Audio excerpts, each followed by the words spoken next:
जय भोलेनाथ। आज की कथा में आप सभी भक्तों का हार्दिक स्वागत है। भगवान भोलेनाथ और माता पार्वती की कृपा सदैव आप और आपके समस्त परिवार पर बनी रहे। नारद जी कहते हैं, हे अर्जुन, तदनंतर महाकाल का चरित्र सुनकर राजा करंधम वहां आए। उन्होंने महिसागर संगम के जल में स्नान किया तथा महाकाल का दर्शन करके अपने जीवन को सफल माना। 50,000 मंत्रों का जप करने से जो फल प्राप्त होता है, वही जिनके दर्शन मात्र से मिल जाता है, उन्हीं भगवान महाकाल की विशेष पूजा अर्चा करके राजा ने उनको प्रणाम किया और उनकी स्तुति करके उन्हीं के समीप बैठ गए। तत्पश्चात भगवान शिव के वचन का स्मरण करके मुस्कुराते हुए महाकाल जी ने राजा की अगवानी की और स्वागत सत्कार पूर्वक उन्हें अर्घ्य प्रदान किया। फिर कुशल प्रश्न के पश्चात जब राजा सुखपूर्वक बैठे तो उन्होंने महाकाल जी से पूछा, हे भगवान, मेरे मन में सदैव यह संशय बना रहता है कि कोई भगवान शिव की, कोई विष्णु की तथा कोई ब्रह्मा जी की शरण लेने से सर्वोत्कृष्ट मोक्ष की प्राप्ति बतलाते हैं, किंतु आप किससे मुक्ति मानते हैं? तब महाकाल जी ने कहा, हे नरश्रेष्ठ, इन तीनों देवताओं की महिमा अपार है। इस विषय में बड़े बड़े योगीश्वरों का भी मन मोहित हो जाता है, फिर मेरी तो बात ही क्या है। कहते हैं कि प्राचीन काल में कभी नैमिषारण्य निवासी मुनियों को भी यह संदेह हुआ था कि इन तीनों देवताओं में कौन सबसे श्रेष्ठ है। तब वे ब्रह्मलोक में गए। उसी समय भगवान ब्रह्मा ने इस श्लोक का पाठ किया, अनंताय नमस्तस्मै यस्यांतो नोपलभ्यते महेशाय च द्वावैतो मयिस्तां सुमुखो सदा। अर्थात उन भगवान अनंत को नमस्कार है जिनका कहीं अंत नहीं मिलता, तथा जो सबके महान ईश्वर हैं उन भगवान शंकर को भी नमस्कार है। ये दोनों देवता सदा मुझ पर प्रसन्न रहें। इस श्लोक के अनुसार भगवान विष्णु और शंकर की श्रेष्ठता का निश्चय करके वे सब मुनि क्षीरसागर को गए। फिर वहाँ योगेश्वर भगवान विष्णु ने इस श्लोक का पाठ किया, ब्रह्माणं सर्वभूतेषु परमं ब्रह्मरूपिणं सदाशिवं च वंदे तो भवेतां मंगलाय मे। अर्थात मैं संपूर्ण भूतों में व्यापक पर ब्रह्म स्वरूप भगवान ब्रह्मा और सदाशिव को प्रणाम करता हूँ, वे दोनों मेरे लिए मंगलकारी हों। यह श्लोक सुनकर उन ब्रह्मर्षियों को बड़ा विस्मय हुआ। वे वहाँ से हटकर पुनः कैलाश पर्वत पर गए और वहाँ उन्होंने देखा कि भगवान शंकर गिरिराज नंदिनी उमा से इस प्रकार कह रहे हैं, एकादश्यां प्रनृत्यामि जागरे विष्णु सद्यनि सदा तपस्यां चरामि प्रीत्यर्थम हरिवेधशो। अर्थात, हे देवी, मैं भगवान विष्णु और ब्रह्मा जी की प्रसन्नता के लिए भगवान विष्णु के मंदिर में एकादशी को जागरण पूर्वक नृत्य करता हूँ तथा उन्हीं दोनों की प्रसन्नता के लिए सदा तपस्या भी किया करता हूँ। अब ये सुनकर वे मुनि लोग वहाँ से भी खिसक आए और आपस में कहने लगे कि जब ये तीनों देवता ही एक दूसरे का पार नहीं पाते, तब उनके द्वारा उत्पन्न किए हुए महर्षियों की संतान परंपरा में जन्म लेने वाले हम लोगों की गणना ही क्या है। जो इन तीनों में से किसी एक को उत्तम, मध्यम या अधम बतलाते हैं, वे झूठ बोलने वाले और पापात्मा हैं। उन्हें निश्चय ही नरक में जाना पड़ता है। हे राजेंद्र, नैमिषारण्यवासी तपस्वी मुनियों ने ऐसा ही निश्चय किया। यह सत्य ही है और मेरा भी यही स्पष्ट मत है। सहस्त्रों जप करने वाले, सहस्त्रों वैष्णव तथा सहस्त्रों शैव ब्रह्मा विष्णु और शिव का अनुगमन अर्थात आराधन करके अपने को संसार बंधन से मुक्त कर चुके हैं। इसलिए जिसका हार्दिक अनुराग जिस देवता के प्रति स्पष्ट रूप से प्रकट हो, वह उसी का भजन करे। इससे वह पाप रहित हो सकता है। यही मेरा सर्वोत्तम मत है। तब करंधम ने पूछा, हे विप्रवर, वे कौन से पाप हैं जिनके द्वारा मोहित चित्त वाले मनुष्य का मन ना तो देवता में लगता है और ना ही धर्मों में? तब महाकाल ने कहा, हे राजन, अपनी चित्त वृत्तियों के भेद से अधर्म के भेद जानने चाहिए। अधर्म 3 प्रकार के होते हैं, स्थूल, सूक्ष्म और अत्यंत सूक्ष्म। ये ही अपने करोड़ों भेदों के द्वारा अनेकों प्रकार के हो जाते हैं। इनमें से जो स्थूल पाप समुदाय नरक की प्राप्ति कराने वाले हैं, उनका संक्षेप से वर्णन किया जाता है। तुम ध्यानपूर्वक सुनो। उन पापों का अनुष्ठान मन, वाणी और कर्मों द्वारा होता है। उनमें से मानसिक पाप के 4 भेद हैं। पहला है पर स्त्री चिंतन, दूसरा है दूसरों के धन हड़प लेने का संकल्प करना, और तीसरा पाप है अपने मन से किसी का भी अनिष्ट चिंतन करना अर्थात किसी का बुरा सोचना, तथा चौथा पाप है न करने योग्य कार्यों के लिए मन में आग्रह रखना। इसी प्रकार वाचिक पाप कर्म के भी 4 भेद हैं। असंगत वचन बोलना ये पहला पाप है। दूसरा पाप है झूठ बोलना। तीसरा पाप है अप्रिय भाषण करना तथा दूसरों की निंदा और चुगली करना, ये चौथा पाप है। इसी प्रकार से शारीरिक पाप कर्म भी 4 प्रकार के होते हैं। पहला है अभक्ष्य भक्षण, अर्थात जो चीज़ें खाने लायक ना हो ऐसी चीज़ों को ग्रहण करना। दूसरा है हिंसा। तीसरा है मिथ्या भोगों का सेवन करना तथा चौथा है पराये धन का अपहरण करना। इस प्रकार मन, वाणी और शरीर से होने वाले ये 12 प्रकार के पाप कर्म बताए गए। इनके भेदों का भी पुनः वर्णन करूंगा, जिनका फल अनंत है। जो संसार समुद्र से तारने वाले महादेव जी से द्वेष रखते हैं, वे महान पातकों से युक्त होने के कारण नरक की अग्नियों में जलते हैं। निरंतर फल देने वाले 6 महापातक बताए जाते हैं, जिनमें पहला है जो मंदिर आदि में भगवान शंकर को देखकर न तो नमस्कार करते हैं और दूसरा है न उनकी स्तुति ही करते हैं। तीसरा पाप है अपितु भगवान के सामने निशंक होकर मनमानी चेष्टा करते हुए खड़े होते हैं और क्रीड़ा विलास आदि करते हैं। चौथा पाप है भगवान शिव तथा गुरुजन के समीप पूजा, नमस्कार आदि आवश्यक शिष्टाचारों का पालन नहीं करते। पांचवा है शिव शास्त्रों में बताए हुए सदाचार को नहीं मानते। और छठा पाप है शिव भक्तों से द्वेष रखते हैं। ये 6 प्रकार के मनुष्य महापातकी समझे जाते हैं। जो पापात्मा अपने गुरु का, कष्ट में पड़े हुए व्यक्ति का, असमर्थ पुरुष का, विदेश गए हुए व्यक्ति का तथा शत्रुओं द्वारा अपमानित मनुष्य का परित्याग करता है अथवा उनके स्त्री, पुत्र एवं मित्रों की अवहेलना करता है, उसका यह कृत्य गुरु निंदा के समान महापातक समझना चाहिए। ब्रह्म हत्यारा, मदिरा पीने वाला, स्वर्ण की चोरी करने वाला, गुरु पत्नीगामी, ये 4 महापातकी हैं। और जो मनुष्य इनके पास संसर्ग रखता है वह 5वां महापातकी है। जो लोग क्रोध से, द्वेष से, भय से अथवा लोभ से ब्राह्मण पर उसके मर्म को अत्यंत पीड़ा पहुंचाने वाले महान दोष का आरोप करते हैं, वे ब्रह्म हत्यारे कहे गए हैं। जो याचना करने वाले अकिंचन ब्राह्मण को बुलाकर पीछे नहीं है ऐसा कहते हुए देना अस्वीकार कर देता है, वह भी ब्रह्म हत्या करने वाला माना गया है। जो सभा में उदासीन भाव से बैठे हुए श्रेष्ठ ब्राह्मण को अपने विद्या अभिमान से निस्तेज करने की चेष्टा करता है, वह ब्राह्मण घाती बताया गया है। जो गुरुजनों के साथ बलपूर्वक विरोध करके अपने झूठे गुणों का बखान करते हुए अपने आप को उत्कृष्ट सिद्ध करना चाहता है, उसे भी ब्रह्म हत्यारा ही कहा गया है। भूख प्यास से जिनके शरीर को संताप हो रहा है, अतएव जो भोजन करने के इच्छुक हैं, ऐसे ब्राह्मणों के भोजन में जो विघ्न डालता है, उसे भी ब्राह्मण घाती ही कहते हैं।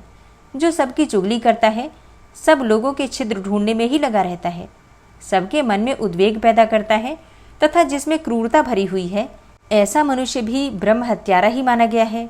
जो प्यास से पीड़ित हो जल पीने के लिए जलाशय पर जाती हुई गऊओं के मार्ग में विघ्न उपस्थित करता है, उसे गोघाती कहते हैं। ब्राह्मणों ने न्यायपूर्वक जिस धन का उपार्जन किया है, उसे छल बल से हर लेना ब्रह्म हत्या के समान माना गया है। माता पिता का त्याग करना, झूठी गवाही देना, अपने मित्र का वध करना, अभक्ष्य भक्षण करना, किसी स्वार्थवश वन जंतुओं का वध करना, क्रोध में आकर गांव, वन और गौशालाओं में आग लगा देना इत्यादि बड़े भयानक पाप मदिरापान के समान माने गए हैं।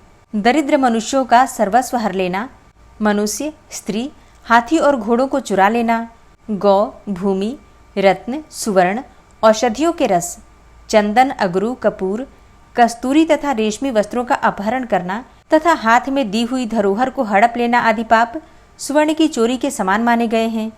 पुत्र और मित्र की स्त्रियों तथा बहिनों के साथ संभोग करना, कन्या के साथ व्यभिचार का दुस्साहस करना, चांडाल की स्त्रियों को अपने उपभोग में लाना तथा अपने समान वर्ण वाली स्त्री के साथ भी व्यभिचार करना गुरुपत्नी गमन के समान माना गया है। अहंकार, अधिक क्रोध, पाखंड, कृतज्ञता, अत्यंत विषयाशक्ति, कृपणता, शठता और ईर्ष्या तथा बिना किसी अपराध के ही पुत्र, मित्र, पत्नी, स्वामी और सेवकों का परित्याग करना, साधु, बंधु, तपस्वी, गाय, क्षत्रिय, वैश्य, स्त्री और शूद्रों को मारना पीटना और भगवान शिव के आवास स्थान पर लगे हुए वृक्षों और पुष्प वाटिका आदि को नष्ट करना। जो यज्ञ के अधिकारी नहीं हैं उनका यज्ञ कराना, जिनसे याचना करना उचित नहीं उनसे याचना करना, यज्ञ, बगीचा, पोखरा, पत्नी और संतान को बेचना, तीर्थ यात्रा, उपवास, व्रत तथा मंदिर निर्माण आदि के पुण्यों का विक्रय करना, स्त्री के धन से जीविका चलाना, स्त्रियों के अत्यंत वशीभूत रहना, स्त्रियों की रक्षा न करना, ऋण न चुकाना, झूठ बोलकर जीविका चलाना, साध्वी कन्या की बातों में दोष निकालना, विष तथा मारण यंत्रों का प्रयोग करना, किसी का मूलोच्छेद कर डालना, उच्चाटन एवं अभिचार कर्म करना, राग और द्वेष के कार्य करना, समय पर संस्कार न कराना, स्वीकार किए हुए व्रत का परित्याग कर देना, सब प्रकार के आहारों का सेवन करना, असत शास्त्रों के अनुसार चलना, सूखे तर्क का सहारा लेना, देवता, अग्नि, गुरु, साधु, गौ, ब्राह्मण, राजाओं तथा चक्रवर्ती नरेशों की उनके सामने या परोक्ष में निंदा करना, ये सब उपपातक हैं। जिन्होंने श्राद्ध और देव यज्ञ का परित्याग कर दिया है, अपने वर्णाश्रमोचित कर्मों को सर्वथा छोड़ दिया है, जो दुराचारी हैं, नास्तिक हैं, पापी और सदा झूठ बोलने वाले हैं, जो पर्व के समय अथवा दिन में, जल में, विपरीत योनि में, पशु योनि में, रजस्वलाओं में अथवा अयोनि में मैथुन करता है, जो सबसे अप्रिय बोलते हैं, क्रूर हैं, प्रतिज्ञा को तोड़ने वाले हैं, तालाब और कुओं को नष्ट करने वाले हैं, जो रस का विक्रय करते हैं तथा एक ही पंक्ति में बैठे हुए लोगों को भोजन कराते समय पंक्ति भेद करते हैं, वे लोग इन सभी पापों के कारण उपपातकी माने गए हैं। जो इनकी अपेक्षा कुछ न्यून श्रेणी के पापों से युक्त हैं, वे पापी कहलाते हैं। अब उनका वर्णन सुनो। जो गौ, ब्राह्मण, कन्या, स्वामी, मित्र तथा तपस्वी जनों के कार्यों में अंतर डालते हैं, वे पापी माने गए हैं। जो दूसरों की संपत्ति से जलते हैं, नीच जाति की स्त्री का सेवन करते हैं, गौशाला, अग्नि, जल, सड़क तथा वृक्षों की छाया में, वृक्षों पर, मंदिरों और बगीचों में जो लोग मलमूत्र आदि का त्याग करते हैं, वे पापी हैं। मतवाले होकर किलकारियां भरते हैं, वंचक वेश, वंचनापूर्ण कार्य तथा वंचकों के से आचरण करते हैं, झूठ और कपट के ही व्यवहार में लगे रहते हैं, कपटपूर्ण शासन करते हैं और कूटनीति का आश्रय लेकर युद्ध करते हैं, वे सब पापी हैं। जो अपने सेवकों के प्रति अत्यंत निष्ठुर और पशुओं का दमन करने वाला और उनके अंडकोश छेदन करने वाला है, जो झूठी बातें बोलता और स्त्री, पुत्र, मित्र, बाल, वृद्ध, दुर्बल, रोगी, भृत्य वर्ग, अतिथि वर्ग तथा भाई बंधुओं को भूखे छोड़कर अकेला ही भोजन करता है, स्वयं तो मिठाई खाता और ब्राह्मणों को दूसरी वस्तुएं देता है, उसका पाक व्यर्थ ही जानना चाहिए, अर्थात उसके किए हुए दान और यज्ञ आदि का कोई फल नहीं मिलता। वह ब्रह्मवादी विद्वानों द्वारा निंदित होता है। जो अजितेंद्रिय मनुष्य स्वयं ही कोई नियम लेकर फिर उन्हें त्याग देते हैं, प्रतिदिन गऊओं को मारते और उन्हें बार बार त्रास देते हैं, जो दुर्बलों का पोषण नहीं करते, पशुओं के ऊपर अधिक भार लादकर उन्हें पीड़ा देते हैं, उनकी पीठ में घाव हो जाने पर भी उन्हें सवारी में जोतते हैं, उनको भोजन न देकर स्वयं खाते हैं और रोगी होने पर भी उनकी दवा नहीं कराते, वे सब पापी हैं। जो सामुद्रिक शास्त्र को जीविका का साधन बनाता है, शूद्र कुल में उत्पन्न स्त्री को अपनी भार्या बनाकर रखता है और जो धर्मात्मा होने का ढोंग रचता है, वे सबके सब पापी माने गए हैं। जो राजा शास्त्रीय आज्ञा का उल्लंघन करके प्रजा से मनमाना कर लेता है, सदा दंड देने की ही रुचि रखता है, अथवा जो अपराधी को भी दंड देने की रुचि नहीं रखता, तथा जिसके राज्य में प्रजा घूस लेने वाले अधिकारियों और चोरों से पीड़ित रहती है, वह नरक की आग में पकाया जाता है। जो चोरी से दूर रहने वाले को चोर समझता है और वास्तविक चोर को चोर नहीं मानता, वह आलस्य दोष से दूषित तथा दुर्व्यसनों में आसक्त राजा नरक में जाता है। पुराणवेत्ता विद्वान इस प्रकार के और भी बहुत से पाप बताते हैं।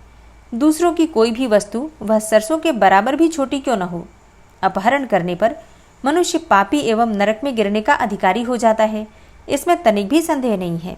और इस प्रकार के पाप बन जाने पर मनुष्य प्राण त्याग के पश्चात नरक का कष्ट भोगने के लिए पूर्व शरीर की ही भांति एक यातना देह प्राप्त करता है। अतः नरक में डालने वाले इन तीनों ही प्रकार के पाप कर्मों को त्याग देना चाहिए और श्रद्धा पूर्वक भगवान सदाशिव की शरण लेनी चाहिए। संसर्गवश, कौतूहलवश अथवा लोभ से भी भगवान शंकर के प्रति किए हुए नमस्कार, स्तुति, पूजा तथा नाम संकीर्तन कभी विफल नहीं होते। इतना सुनने के बाद राजा करंधम बोले, हे ब्राह्मण, आप भगवान शंकर की पूजा का विधान संक्षेप से बताने की कृपा करें, जिसका पालन करने से मनुष्य शिव के पूजन का पूरा फल प्राप्त कर सके। राजा करंधम के इस प्रश्न के उत्तर में महाकाल ने क्या कहा, ये सारा वृतांत आप कल की कथा में सुनेंगे। और अब आप सुनेंगे भगवान शिव की आरती। ओम जय शिव ओमकारा, प्रभु हर शिव ओमकारा, ब्रह्मा विष्णु सदा शिव अर्धांगी धारा। ओम जय शिव ओमकारा, एकानन चतुरानन पंचानन राजे, हंसानन गरुड़ासन वृषवाहन साजे। ओम जय शिव ओमकारा, दो भुज चार चतुर्भुज, दस भुज अति सोहे, त्रिगुण रूप निरखता त्रिभुवन जन मोहे। ओम जय शिव ओमकारा, अक्षमाला बनमाला मुंडमाला धारी, त्रिपुरारी कंसारी करमाला धारी। ओम जय शिव ओमकारा, श्वेतांबर पीतांबर भागंबर अंगे, सनकादिक गरुड़ादिक भूतादिक संगे। ओम जय शिव ओमकारा, कर के मध्य कमंडल चक्र त्रिशूलधारी, सुखकारी दुखहारी जगपालनकारी। ओम जय शिव ओमकारा, ब्रह्मा विष्णु सदा शिव जानत अविवेका, प्रणवाक्षर में शोभित ये तीनों एका। ओम जय शिव ओमकारा, लक्ष्मी व सावित्री पार्वती संगा, पार्वती अर्धांगी शिवलहरी गंगा। ओम जय शिव ओमकारा, पर्वत सोहे पार्वती और शंकर कैलाशा, भांग धतूर का भोजन भस्मी में वासा। ओम जय शिव ओमकारा, जटा में गंग बहत है गल मुंडन माला, शेष नाग लिपटावत ओढ़त मृग छाला। ओम जय शिव ओमकारा, काशी में विराजे विश्वनाथा नंदी ब्रह्मचारी, नित उठ दर्शन पावत महिमा अति भारी। ओम जय शिव ओमकारा, त्रिगुण स्वामी जी की आरती, त्रिगुण स्वामी जी की आरती जो कोई नर गावे, कहत शिवानंद स्वामी सुख संपत्ति पावे। ओम जय शिव ओमकारा, ओम जय शिव ओमकारा, प्रभु हर शिव ओमकारा, ब्रह्मा विष्णु सदा शिव अर्धांगी धारा। ओम जय शिव ओमकारा। प्रेम से बोलिए भगवान भोलेनाथ की जय, माता पार्वती की जय।